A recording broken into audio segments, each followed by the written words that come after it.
Sony announced their new A9 Mark III camera recently, and it's making a lot of waves for one big reason. It's the first photo camera to feature a global shutter.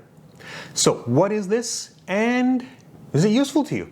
Stick around and let's find out.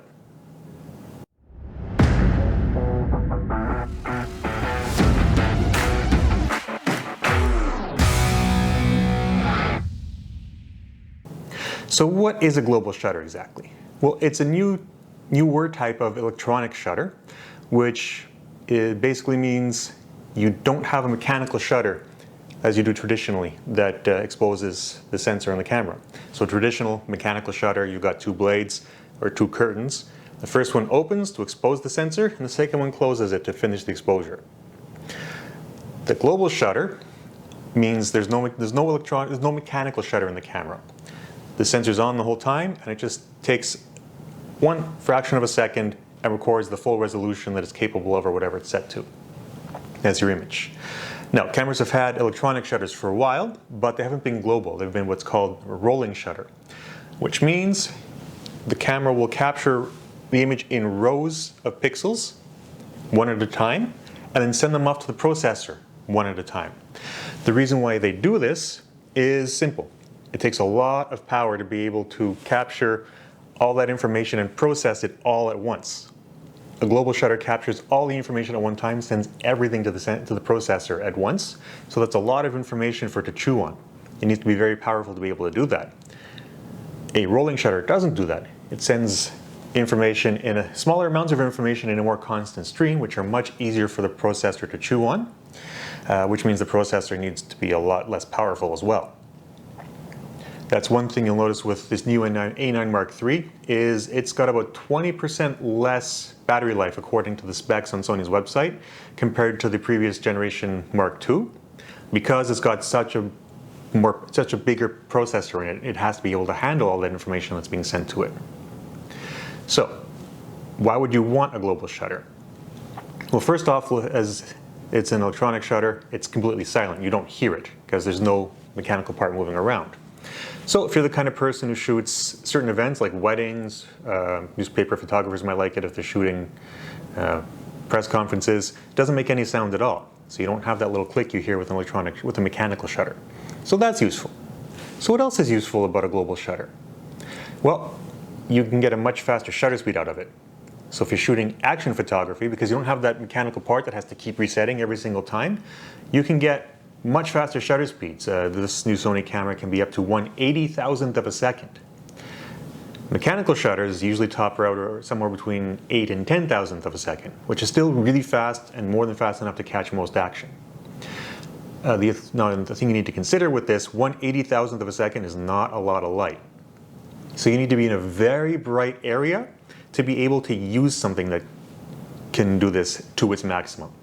If you can, you'll certainly freeze all the action, but you need a lot of light to do it.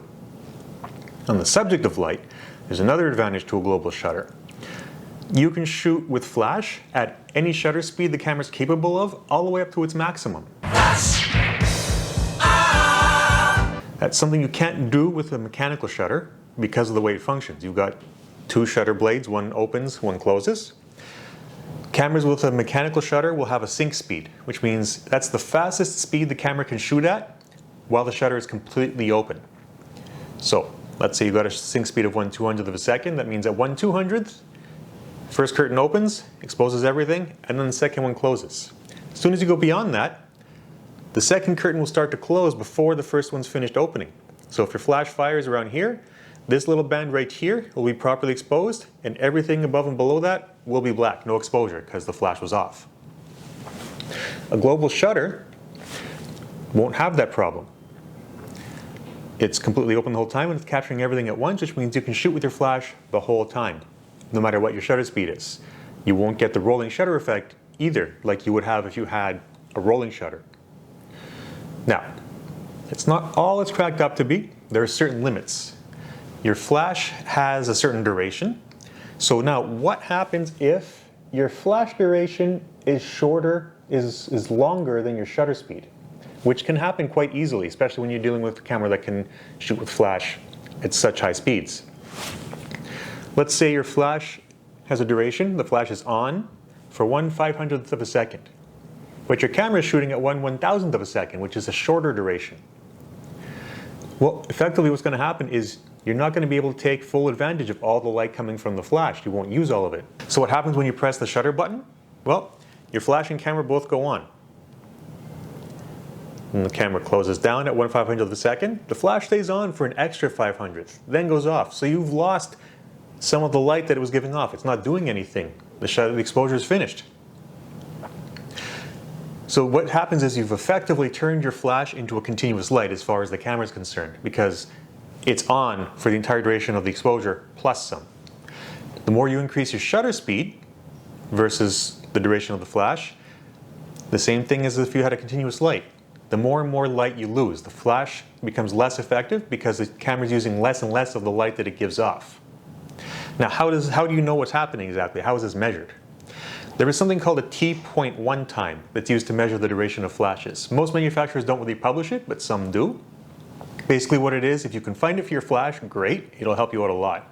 What it means is, it's the time it takes from your flash to go from being completely off to whatever power setting it's set to, let's say half power, quarter power, whatever, and then drop down to 10%. And it's measured in fractions of a second, just like a shutter speed. Now this Godox flash, fortunately, is one of the flashes that you can set to tell you what your T1 time is.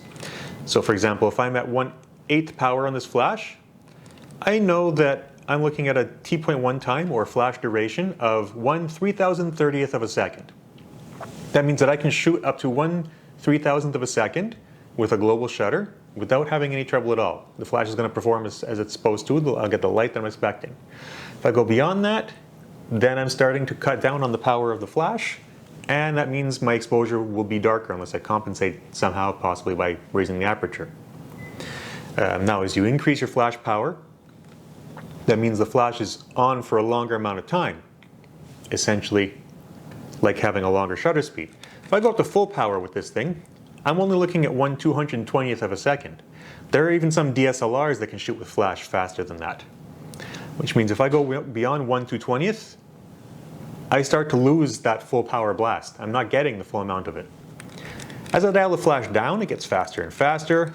Let's see, at 1/64th power, I'm looking at 1/9340th of a second. So I can shoot at up to 1/9000th of a second, basically, and still get full power from my flash, no problem. Now, Sony's aware of this, and they'll tell you on their website in the specs, they have a chart that will tell you what power output you can use their speedlight flashes at. Now, I have to let you know that on their site, they specifically say you can do this with their speedlight flashes only, and with a special firmware update. I don't know if this means Sony flashes specifically, or if you can do it with any flash dedicated to Sony, like a Godox, for example, or another third party.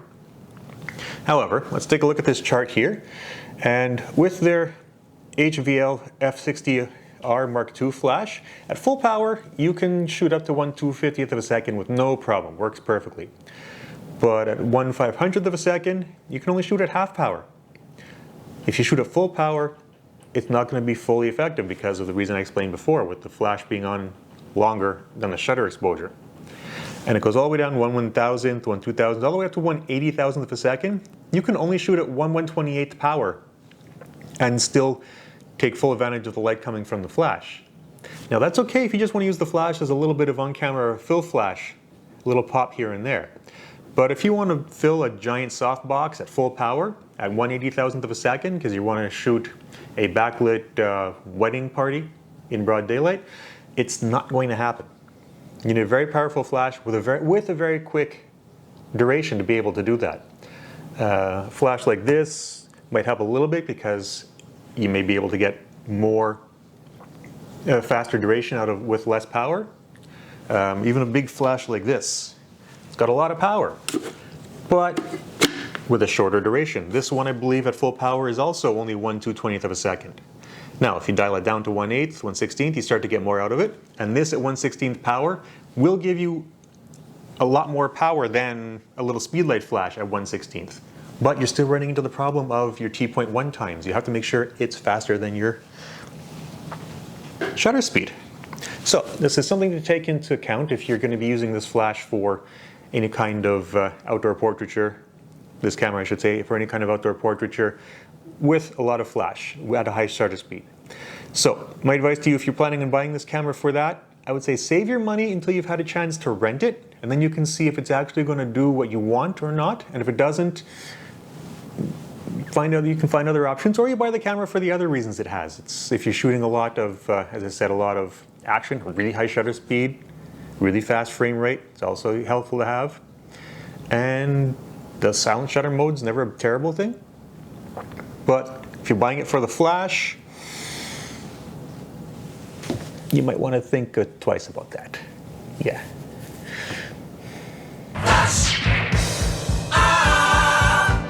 So that's it for today. If you've got any questions about this, feel free to leave it in the comments down below as always.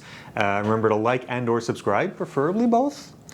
And if you want to see any previous videos I've done, they're going to be floating around my head any second now. And I'll see you next time.